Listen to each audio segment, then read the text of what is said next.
But I want to really showcase this on a big scale because I really believe that whenever you merge shamanism, neuroscience, and typical therapy, something very powerful happens.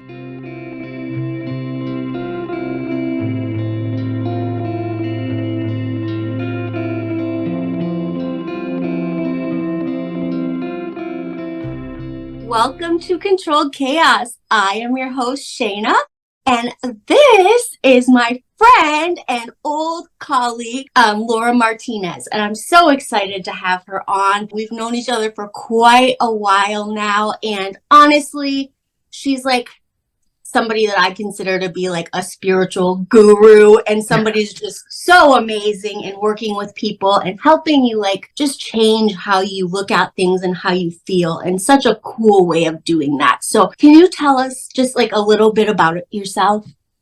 Yeah, first off, thank you so much for having me on. I love being with you. This is so nostalgic for me. We go way back. So this is really awesome to be on your podcast. So a little bit about me is I am a licensed therapist. I'm also a shamanic practitioner, and I also have a lot of knowledge in neuroscience. And when I work with a client, I tend to converge those three different modalities. So I have a private practice in Fort Worth, Texas, and am absolutely loving it. I also build retreats and workshops and tend to offer about a workshop a month on various things like intuition or manifestation or inner child work, which is totally my wheelhouse. And I also run a meditation group in Fort Worth that meets every Friday. And that's just been a ton of fun to open that up to the community. I love that. And I'm so proud of everything that you're doing just on your own and with your own business. It's so cool to see us both like growing and doing the damn thing, right? Yes. I'm so proud of us. Our former selves would not even believe this. I cannot even. So a little bit about kind of what we went through together. We worked in residential treatment. We worked with a lot of Dr. Phil clients, things like that. People who were like super just struggling with sobriety.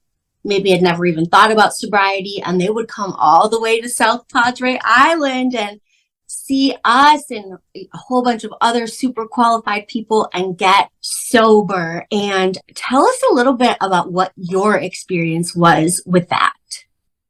Oh man, I loved working in treatment. I was there for about 8 years, and I was the director of the neuroscience division, and it was what we called it was psycho neuroplasticity, which means DMP, psychology. because I still can't say it.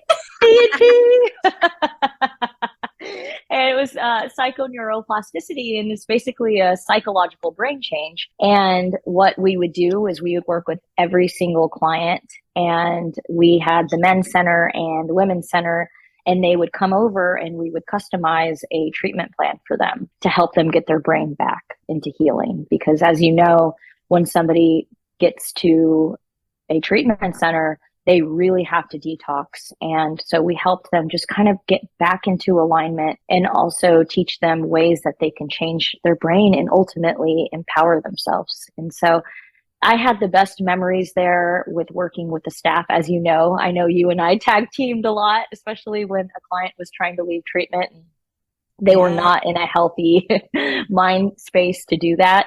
We would, Shana and I would tag team and just love the client into staying basically, and give them reasons why they can change and they can transform. And I loved the training that I got at that treatment center because I feel like I got exposed to every type of personality, every kind of diagnosis, if we were going to talk about diagnoses. And I feel like I was so fortunate to work on that island. I feel exactly the same. And part of my story is that I worked there for around 8 years too. And I was in sobriety and relapsed quite a few times and finally ended up getting out of working in treatment and kind of getting sober, doing my own thing. But I cannot even explain to you the tools and the seeds that were planted there, especially with the P&P department, you and OBS. Yes. Yes, the seeds that were planted that I was able and still come back to in my everyday life, in my everyday sobriety, to where that now 3 years sober, it's almost like it's not even a daily thing anymore for me to think about alcohol or drugs or anything like that. Like I really just live a life. And so much of that comes from what I learned there, working there, which is so crazy. And we were all such young babies too, I compared know. to now. I know. I started working there when I was 23, 24 years old. And we kind of grew up there and we dealt with some really serious life situations. And Very. yeah, and the training that we received from the people that worked there, it was amazing. And two of my mentors there was Dr. Lawliss and Dr. Peavy. And Dr. Lawliss and I, we still go and have lunch every other Wednesday. It's our routine. And he's just been such a guiding light in my life and a mentor. And so, I definitely yeah. that.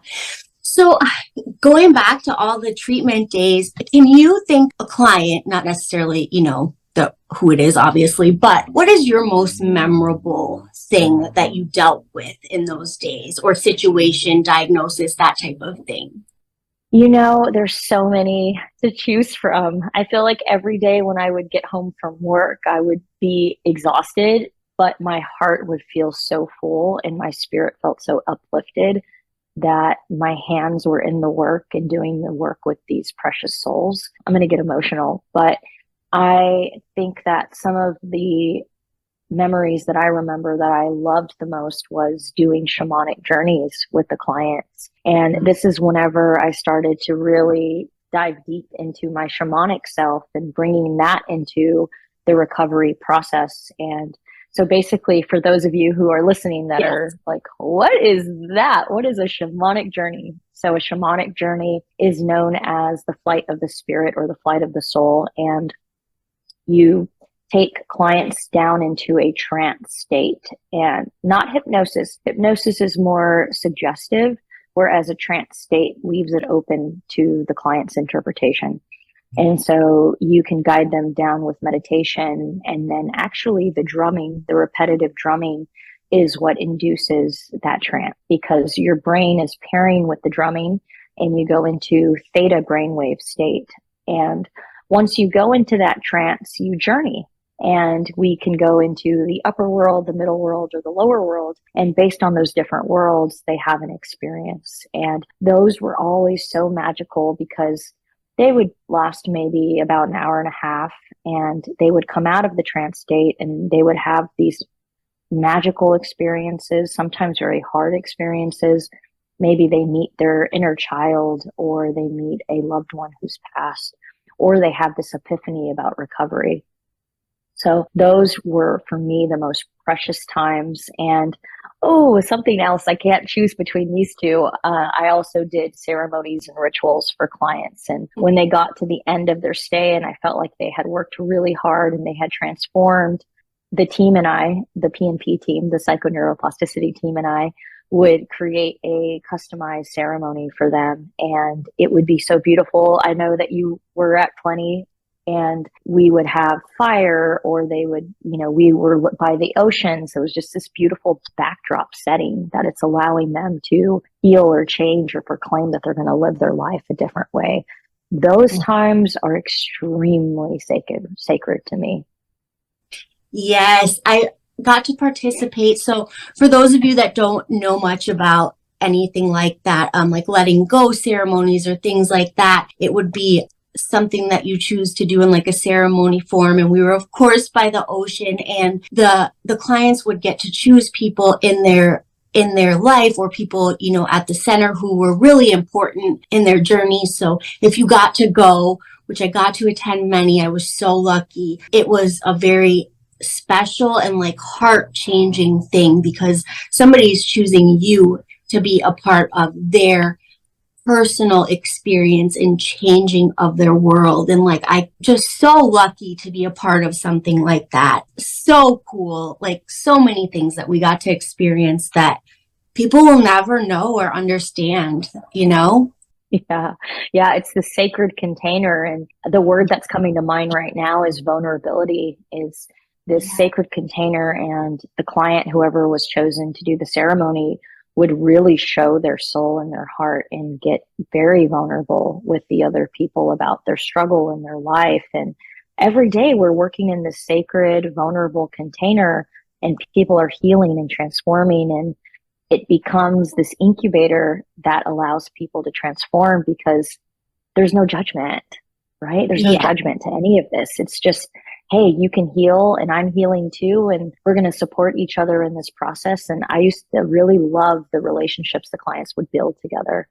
Yes. And I actually got to do my own letting go ceremony with you. And that Yes. favorite experiences on the island. My children got to be there and just letting go of so many things that I had gone through in the past. And I actually pulled up old photos of us that night and we're posting them with the podcast today. So that was super special just to even remember those times, right? Like again, like working in treatment shaped who I am today, and I'm sure who you are. Yes. Not just the people that we worked with, which that's what we were there for, and that was the best. But oh my goodness, did it change me? Yeah.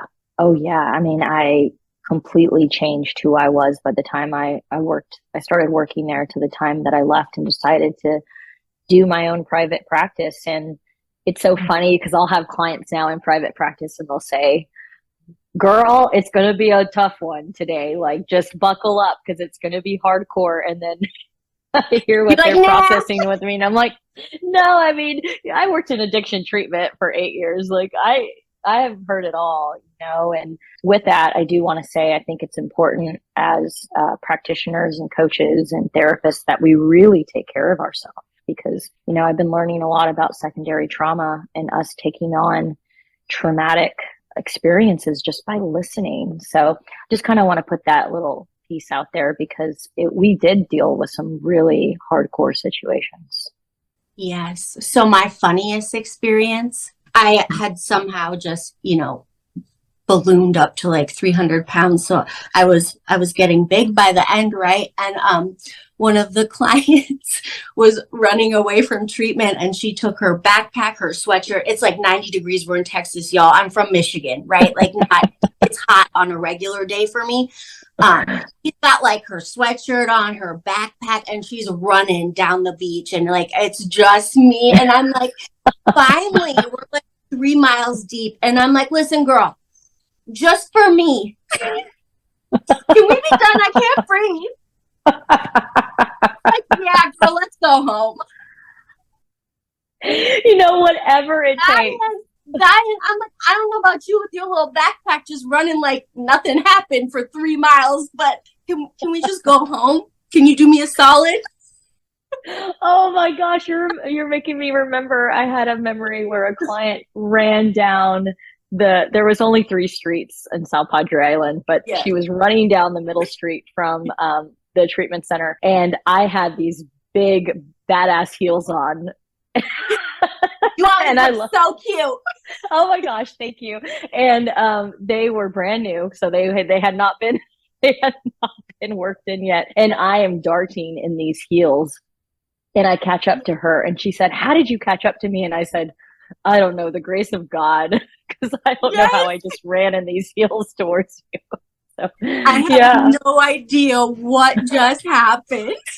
Yes, exactly. So much fun times. So much fun times. Yeah. Oh gosh. Yeah. Great times. Okay. So what do you think that is the most important thing that you've brought with you from the old days into your journey of, being in practice on your own? I think that one of the things that's just coming to mind right now is when you're working in treatment, you have the support of all kinds of different staff. You have the recovery advocates, you have other counselors, you have the executive team, you have everyone, even the ladies who were doing the cooking and the cleaning, they were supportive parts of the treatment, I believe. And so in that setting, you can really get down to the nitty gritty and hit the client hard with some truth, right? When you're in private practice, it's a completely different beast, right? Yeah. Because you have to go a little bit slower. You have to realize that they're going to go home. They're not going to go back into the treatment, right? They're going to go home. They're going to go back into their day-to-day lives. They might have a doctor or psychiatrist that they're working with, but you're it, right? You're probably, usually you're the only mental health person they're seeing. So you have to just be very cautious about how you're doing the work. And it's a more of a delicate process being in private practice than being in treatment. But I think what I took from that treatment experience into private practice is that if you meet the clients with your heart and you stay with your ethics and you align with the ethical practice, that makes the best outcome for the client. And I do believe that you get to really practice your ethics in treatment because there's things that happen that really do challenge you. And so I feel like I'm an extremely ethical, but still very heart-centered therapist. It's just a balance between those two things. And it's important to keep your boundaries, and it's important to communicate these boundaries. And it's also important to communicate that you care and that you're providing a compassionate space for these people. So I think if there's any big lesson I learned from working in treatment to now, that's probably the one. I love that. And you're right. The boundaries are so important, and they are very hard because the thing is you're with these people for a long period of time. So they become someone that you love and care about. They are almost like, family. And it's like you still have to hold those professional lines. And Absolutely. I find that is easier in the like at-home coaching realm than it was in treatment, because it's like a everyday 120 days or more, right? That you're with these people and you love them, you care about them, and you have to keep those boundaries strong. Oh yeah. Oh yeah. I think I've gotten so good at it that even clients now that try to put me in, like, sometimes I'll have clients try to put me in a mom role, you know, and I will call it out right away. I was like, it appears that you're attempting to put me in kind of this mother role. What's going on with that? And just calling it out like that is so important, because then you can use that as part of the minutia of the therapeutic rapport that you have with the client. Yes. All right. So tell us, Laura, how do you change? Like, if you're struggling with alcoholism, addiction, things like that, how do you start to change your mind frame and how you look at things? And how does that kind of coincide with alcoholism, addiction, those type of things? That's an excellent question. I think the number one thing that we need to be aware of whenever we want to make a transformational change is starting to really be aware of yourself. Awareness is the biggest key. It's, if we're talking about addiction, if we're talking about alcoholism, it's recognizing how you have a problem and maybe what's underneath that problem, right? Once you have that awareness, then you can start to change it. And I really do feel like the second part of the transformation process. So you have the awareness, right? And you're looking within and you're noticing, oh gosh, I'm doing these patterns and I'm reacting to these behaviors in a certain way. And the second time is, in neuroscience, we call it disruption or dispersion. And that's whenever we start to consciously make a different choice, right? And you have to recognize what that different choice is. So I'll give you an example, because I like to talk about with stories so people can really understand what I'm talking about. I had a client recently, and he recognized that he was just getting really angry all the time. Like, the anger was just coming up to the surface. And this was actually a good sign for him, because he had lived so much of his life hiding away. And so he wanted to transform. He wanted to stop hiding himself and just minimizing who he was. So we were doing this work, and he was like, but now I'm so damn angry all the time. Like, I can't stop the anger. I don't want to be this way either. And I told him, I said, look, you were aware that you were masking yourself. Mm-hmm. And now you're aware that you are masking anger. So let's stay with this awareness and notice how you're acting out in anger. And I asked him, I said, how do you want to be? How do we want to transform anger? Do you want to be passionate? Because I do feel like the other side of the pendulum from anger is actually passion, right? Do you want to be passionate? How do you want to show up? And he said, I have no idea. And so that's important for us to process. Like, where do you want to go? Because if you don't know where you want to go, it's going to be hard to manifest or transform yourself. So I think that second step is to recognize, who do I want to become? What do I want to do? If I could visualize it, if I could feel it, if I could activate those emotions, what would they feel like? And then so once you start to make that change, right, you go towards choosing that instead. So I love that because I do a lot of work with the 12 steps, but I do a lot of other things too, right? I feel the 12 steps are great, but I feel like there's so much other stuff, like the things that you work around, right, that help with recovery. So one of the cool things is in like the 6th, 7th type steps, things like that, with character defects and whatnot, it would always be like, okay, here are my character defects. This is what I want them to be, and let's pray about it, and God takes it away. And that's how I understood it at first, right? And the truth is that, well, I have a really close relationship with my higher power, I have yet to see anything just be done for me, right? There's always some type of work involved, right? Like, I've never just been like, hey, God, fix this, and it's done tomorrow. Although, sometimes good things happen, but you get me. I got you.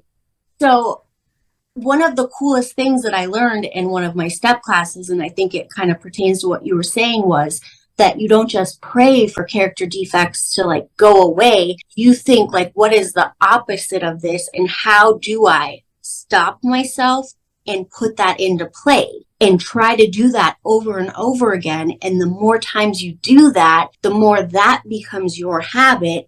And your character defects, which I don't even love that word, because sometimes they work for us, right? They worked for us, right? But those things that you don't like about yourself start to change. And that's kind of what you're talking about.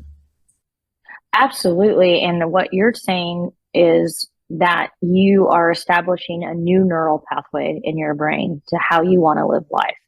And in order for us to change from that original neural pathway, we have to decide, well, what's this new neural pathway look like? I'm all about visualization. So can I visualize it? And more importantly, can I activate the emotions with that visualization? So for this particular client, he was a pretty passionate person, but it was just like, it looked like anger, right? So I had him visualize, what is it like to be passionate? What are you passionate about? Do you like to clean the oceans? Are you passionate about kids getting out of foster care? Like, what is your passion? So he started to visualize this and activate those emotions, right? And so that right there within itself is laying down a neural pathway, because our brain doesn't know the difference between visualizing it and actually doing it in real time. So once you visualize, your brain thinks, oh, this is me. This is what I'm doing. And the more times that you redirect from the old neural pathway to the new neural pathway, the more it becomes your norm or your set point. And that's one of the coolest things for me, because you often hear this, like, that's just how I am. That's my personality. That's this, that's that. And oftentimes we say that as like a security blanket, because we're not really happy with that behavior, right? But we somehow attach it to us. For instance, and I just use myself all the time as an example because no one else is here.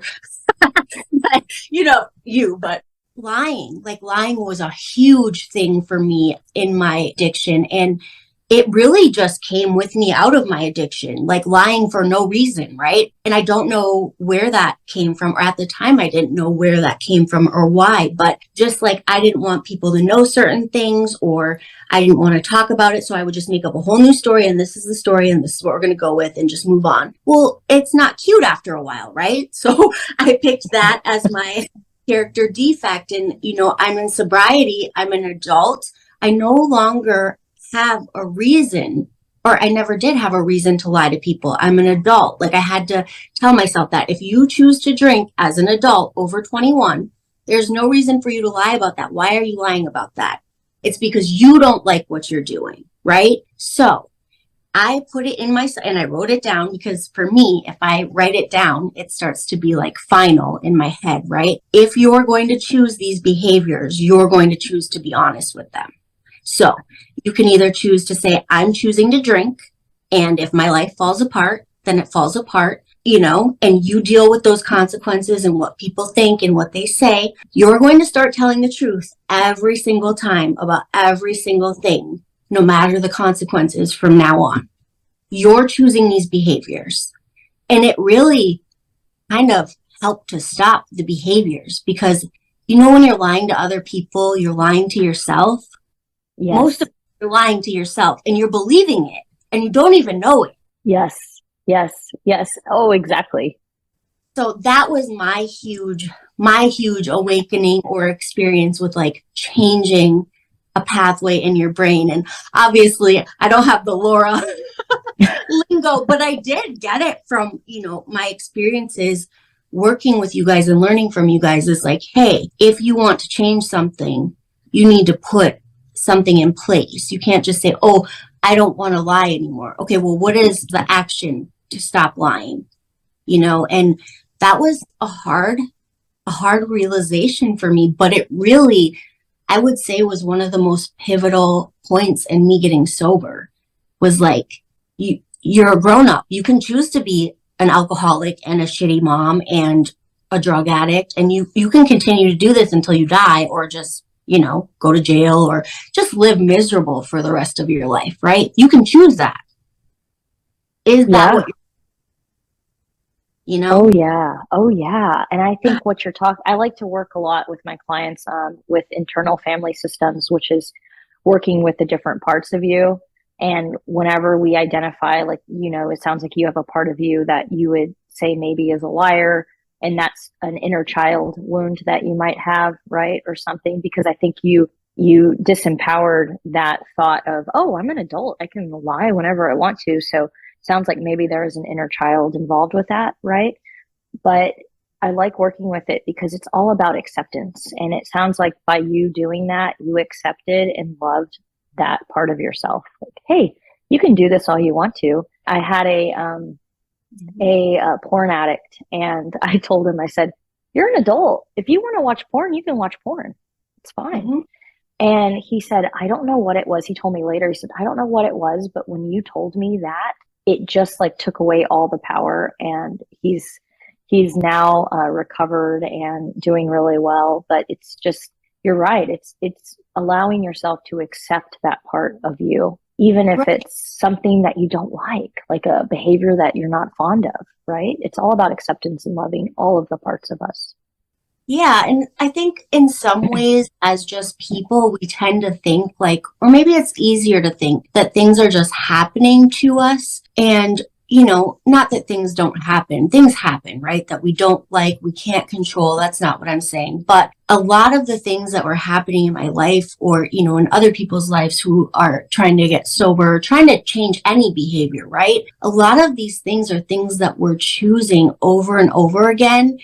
And although sometimes with addiction, that choice is not necessarily there at the time, but it is something that you're doing. So, I can do this, I can continue, but like, if I want to change it, what do I do? And I think that that's so cool about changing the pathways. And it's something that a lot of people don't even know.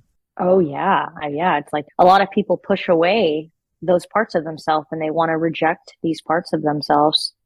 But that's not the answer, because the more we reject that part of ourselves, the more that part of yourself is going to come back with a vengeance.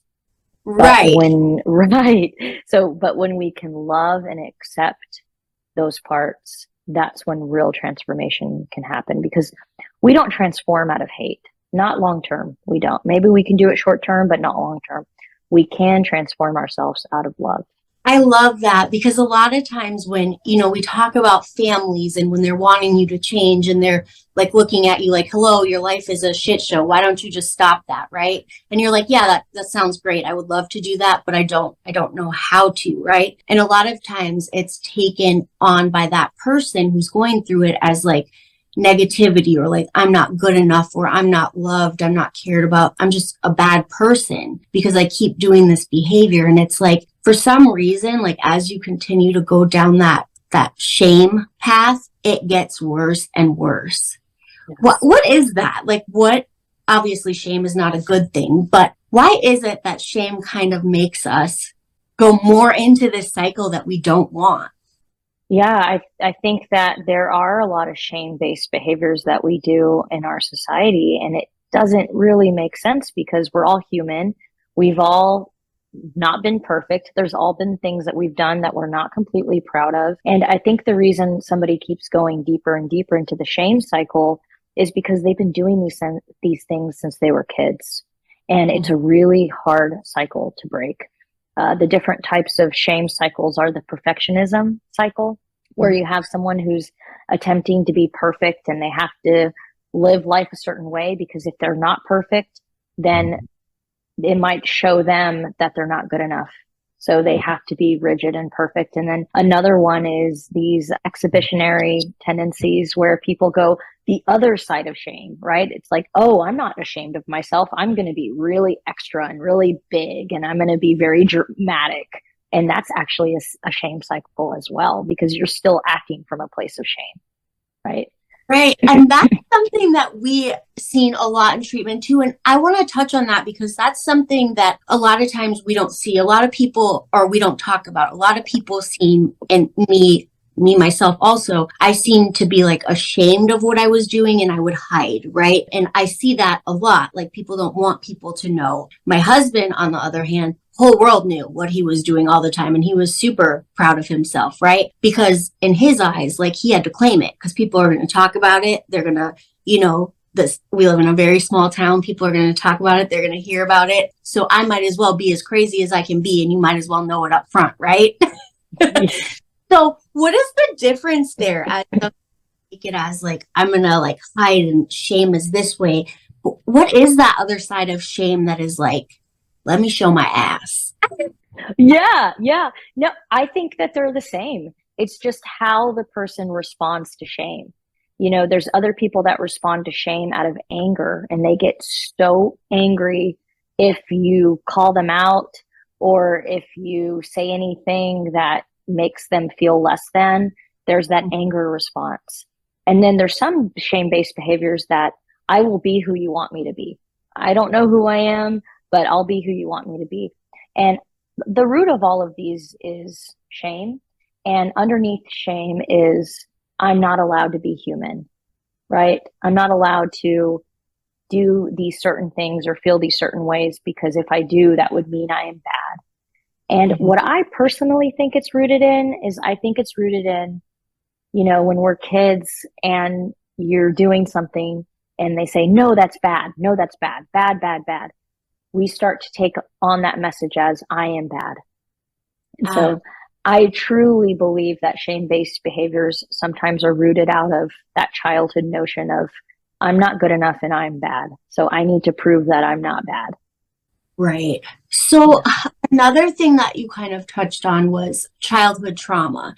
And I know that a lot of people who are in addiction or in alcoholism, things like that, a lot of people have a lot of childhood trauma. But some people, when you talk to them, and it could be that they just don't know or don't remember, but some people don't have trauma and still deal with these, or like what you would consider trauma, and still deal with alcoholism, addiction. So can you kind of explain what the root of addiction and alcoholism is a lot, or where you kind of feel like it comes from? Like, what is it for you?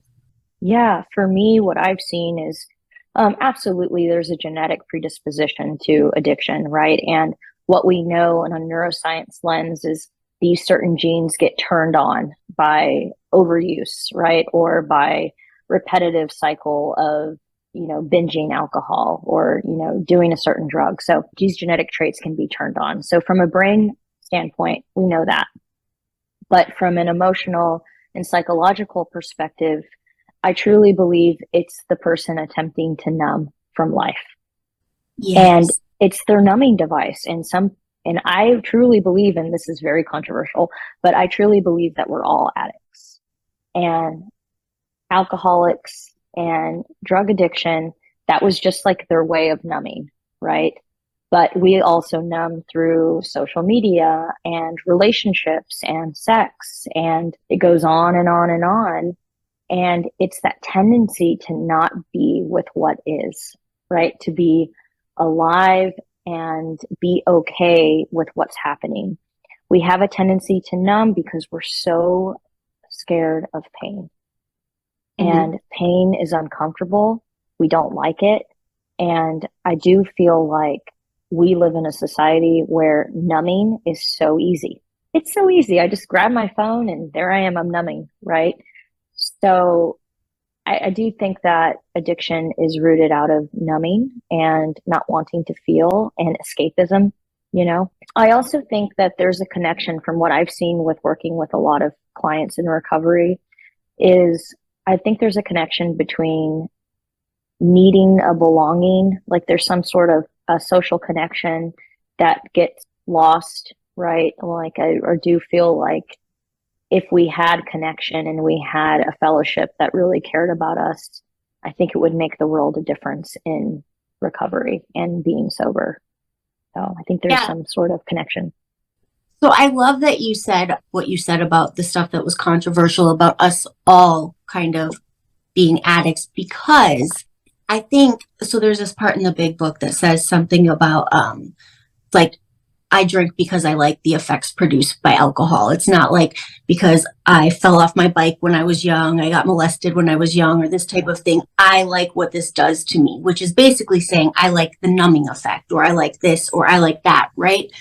And for me, numbing was amazing because I was super shy. So like when I would go somewhere and people would like never know it, right? But when I would go somewhere, it would like hurt me to be there. Like I would be so anxious about everything and nothing at the same time. So when I would drink all the time, none of that would happen. But I believe, so that's what I like. But I believe that there's people who smoke weed, for instance, and they don't like what it does to them. So that's not their thing, right? They could eat and they love what sugar does to them, and that is their thing. Or somebody might drink and they don't really care about the effects of alcohol or love it or hate it. They might be able to have a drink and like, yeah, that's fun, that's cool. I don't want to be like that all the time because that's not my favorite feeling. So that person is never going to get addicted to that. But they may be addicted to their phone or something else. So I think what you were saying is very true, because just because you're not an alcoholic or an addict or, right, there's so many other things. And when we look at it as you're addicted because you like that feeling, well, you might not like alcohol. What do you like? What are you? If you really think about it, what are some things that you're overdoing in your life? And I think all of us have that in us. So I think you're right about it. Yeah. I mean, being human it can be a really tough experience, you know, and based on the spiritual curriculum that we signed up for before we got here, we're going to have a lot of lessons to learn, and we're going to have a lot of hard times. We're going to also have amazing times, and that all is so hard to just be present with sometimes if we're not doing the work. Yeah. Yes. So talking about numbing and things like that, I was going through TikTok, where did that come from? Talking, the people that I follow was talking about, he had only been sober for about 90 days. And he was talking about how he had went to a party and he was so unbelievably uncomfortable. He did not feel fun. He was like, I've loved being sober, but I miss being like the life of the party. And like, I feel like I'm almost not me without alcohol. And can you talk about kind of how changing your dopamine and things like that, and you're having fun, and how in early sobriety that is different than who you're going to be a year in, right? That's like such a good question. Whatever, like, because I think I used to dread getting sober because I'm like, I've been sober for 30 days and I hated my whole entire life. Like I was so depressed. I was so anxious. Everywhere I went, I was not having fun. I could be going out to eat. I love to eat. I'm not having any fun, right? that's not how I feel today. And I don't think people really realize, like, if you've been drinking since I started drinking using prescription drugs for ADD, Adderall, when I was 11, started overusing it when I was 12. I started drinking at least every weekend when I was 12, 13. So if you think about, you've been doing that, and I'm now 35 and I'm stopping, I'm not who I'm going to be when I stop, right? Like, all your chemicals are out of balance. Tell us about that. Yeah, that's a really good question. So I think you hit right on the head on that. Is when you're first sober, first off, your brain is going through a detox process, right? You are getting all those chemicals, you're getting everything out of your system, and your brain is going through a new homeostasis. Your brain is just basically responding to what you've been doing to it. So if your brain is used to you giving it substances every single day or drinking every single day, it thinks, okay, this is my set point, this is my norm. And whenever you just stop doing that, the brain goes through this regulation period of, okay, what's going on now? I even have clients that did dry January, right? And even a little bit of alcohol and you go to nothing, it completely changes your brain chemistry in the system. Hey, dry January. Like, can we do at least, I hate it just because I've worked in treatment and I'm like, 30 days is not enough to see. And yes, it is a starting point and hopefully you keep after that. But oh my goodness, that is not how you're going to feel, even if you're a moderate drinker, because you're just have your brain all over the place. Okay, go ahead. Yes. But your brain is definitely all over the place. And then you got to think too, it's almost like learning a new skill. Like if I were to go and ski for the first time in the snow and I've never done that before, I'm not going to be like a world-class skier, you know, I'm going to be out there really having a hard time. I'm going to be uncomfortable. I'm not going to love the skiing experience because I don't know what I'm doing. So it's kind of the same thing as you're exposing your brain to a new way of life and your brain doesn't know what it's doing basically. And hopefully they have a guide, people that are getting sober, like someone like you that can take them through the work and kind of be a guiding post for them. But at the same time, they're new. And what we know also is if somebody started using drugs and alcohol heavily at the age of 13 and then they're 30, they're probably going to go back to that socio-emotional standpoint when they were 13. So you have some catching up to do. So what I would tell people who are newly sober is hang on and let yourself be in the discomfort. We don't need to be comfortable all the time. In fact, discomfort is where we grow. So allow yourself to have those weird feelings and not feel comfortable and not feel like you fit in, and know that this is a growth period for you. And you will start to adjust back into your authenticity, because when we're doing substances so much, how can we be authentic? We can't be our true selves because we're just on this substance all of the time. You know, I remember, and it's funny because I was just like, where are we even at? Like, what time is it? I could literally talk to you forever, but I won't. But I remember a time where I went out to lunch with you and just talking about like our personal experiences and stuff. And I had a dream where somebody I knew when I was little who had passed away from cancer came to me in my dream and told me something. And I'm not going to say it here because I don't want to go into it forever, but you actually said to me, have you ever thought that you are not being your authentic self? And you're very empathic, right? That's just something you were gifted with. And for those of us who believe in that type of stuff, oh my goodness, I've seen it, right? You are a very empathic person. And at the time, I didn't really understand that. And it's funny when I go back and look, because I feel like that was a sign from my higher power that I needed to like start changing and really looking into myself and figuring out who I am and what I am and get sober consistently, right? But it wasn't something I was talking about or being honest about at the time. And you very much caught me off guard with that because I hadn't talked to anybody about it ever, right? I was trying to keep my job and be in my own little space. And that wasn't something I was willing to even look at myself, right? And as I look back now, that was like a huge moment in my life because I was like, I am not happy. I am not authentic. I'm not any of those things. And I want to look at why. Like, I want to know why. Why do I want to live like this? I don't. So why am I? Right. And I think finding out who you are authentically, it sounds like very surface level. Like, who am I? Right. What am I here for? What is my purpose? Like, it's something that is kind of just thrown out there. But truthfully, like our spirit needs that, right? It needs us to be us and to have a purpose and to work at that purpose. That's what brings you that joy in life that people talk about, that I had no idea what they meant. I was like, I don't think I've ever experienced being like content. And I think a lot of people feel that and they don't know how to pinpoint that, right?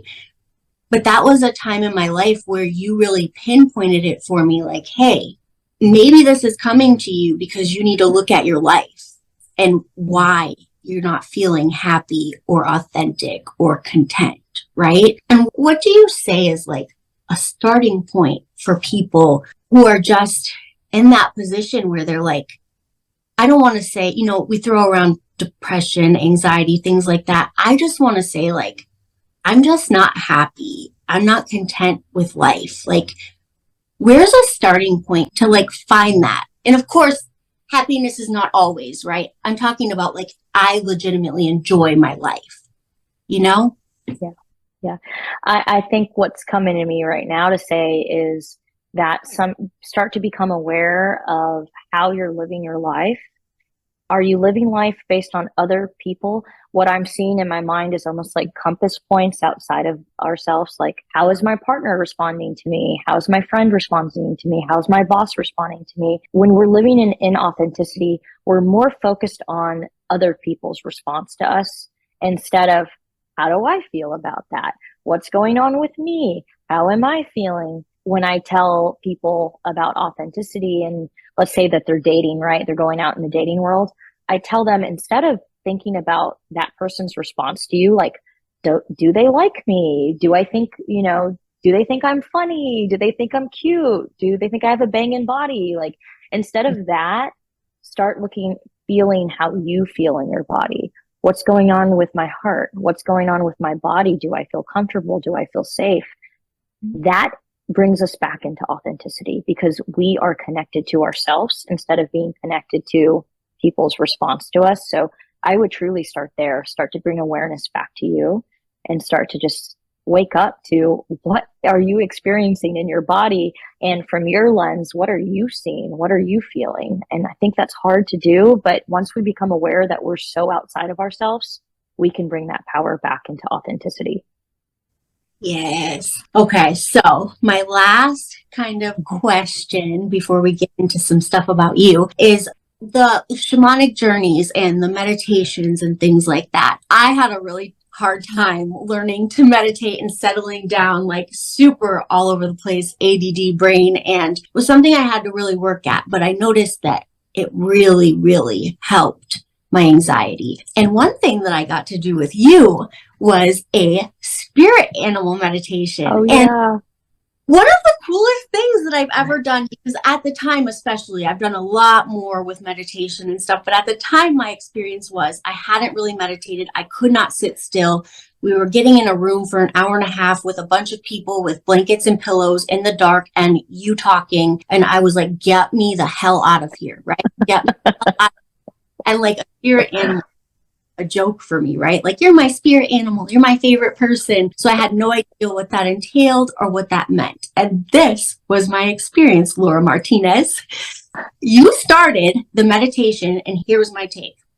I love pit bulls. I'm obsessed with pit bulls. That's my animal. That's what I'm going to see because none of this stuff works. And if I see any, it will be a pit bull because that's what I want to see. And I've never been able to do any type of meditation or sitting still and have it make sense. So you started speaking. It was an hour and a half meditation, something like that, hour and a half.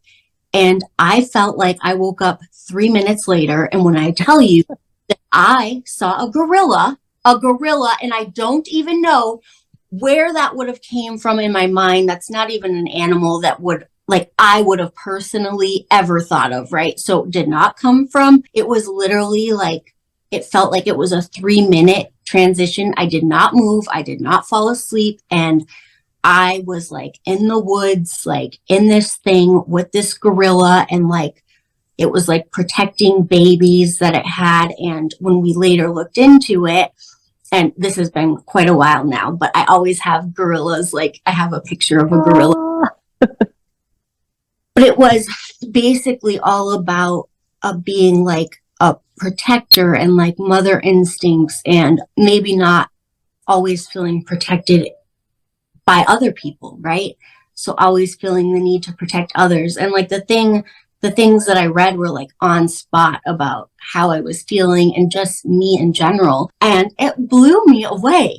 So can you tell us like a bit about just like how these, I know you said a little bit in the beginning, but how these journeys kind of like, how they work, what they do, because it really did mean a lot to me, and kind of, it was so soothing and cool for me. Yeah, it really is. I hear a lot of feedback that way. Is I was expecting a certain animal and this other animal came in that I would have never thought of myself. And I love those experiences because you know that they're these authentic soul experiences. But a spirit animal in shamanism is basically a spiritual energy that is around you. And in shamanism, we believe that animals are very sacred and they're almost like angels on earth. And so the animal energy is here to teach us. And if you got the gorilla, it absolutely means you're a protector. And I know that's true about you. And so each of these animals, they have different meanings. Like my main spirit animal is the peacock, and it's about being bold and authentic with who you are. And that was a lifelong lesson to me, to be able to really show my feathers and be who I am actually, and be able to be vulnerable, right? And so whenever you go into this trance state, you're able to go into the spirit world, and you're able to have that animal be presented to you. So basically what you did is you went into an alternate state of reality, and that animal came to you, and because you opened the space for it to happen. And we can do this at any time. My soul doggy, he actually passed away about a year ago. And I go into that altered state and I commune with him and I talk with him and we hang out together. So these altered states of reality. Everywhere. It came everywhere with you. I remember your. Oh, I know. I miss him so much. But we're able to see each other in this like spirit and the spirit place. And so we just don't know what our brains and our spirits can do for us until we start to really allow ourselves to open up these different worlds. So I love just the peacock in general, and I haven't read into like the spirit animals and like what they mean besides mine, stuff like that. But that's hilarious to me and so on point, because it is so you are so, I can't even like think of the word, maybe like eccentric. It's not hippie, but it's so like a little bit. You're just so empathic and so connected and so like different and so out there and special. Like you just can be yourself, and like always, no matter who's around, you are who you are. And that's one of my favorite qualities about you. Thank you. The feathers and the just like, hi, it's me. That is so you. So I love that. Love that. And my last question when you were talking was going to be, do all dogs go to heaven? Because so many pups, and then you said what you said. So I love that. I love that there is a way to connect and, just be in a different state, because honestly, there are so many things about this world and our journeys that we don't know, right? And I think our brain is capable of much more than we know and then we give it credit for. Oh, absolutely. I think the sky's the limit, and we've been told our whole lives through society and whoever that we are limited beings, and we are not limited beings. We are creators, and we can empower ourselves through that connection. So I hope like in this specific podcast, if my viewers get anything from it, I really do hope it is that they get that they can connect with themselves, with their higher selves, with their higher power, and become and be whoever it is that they want to be. And there's not this, you are who you are right now and you're not happy with it and you're really not happy, right? Like this is why people do things like commit suicide and things like that, because they feel like they're stuck where they're at. And I was at that point at the end of my addiction, was like, I feel like I can't live sober. Like I don't like being sober. And I also hate being drunk. Like I'm not having fun. I'm just in this rotation where I don't like who I am either way. So like, why am I here?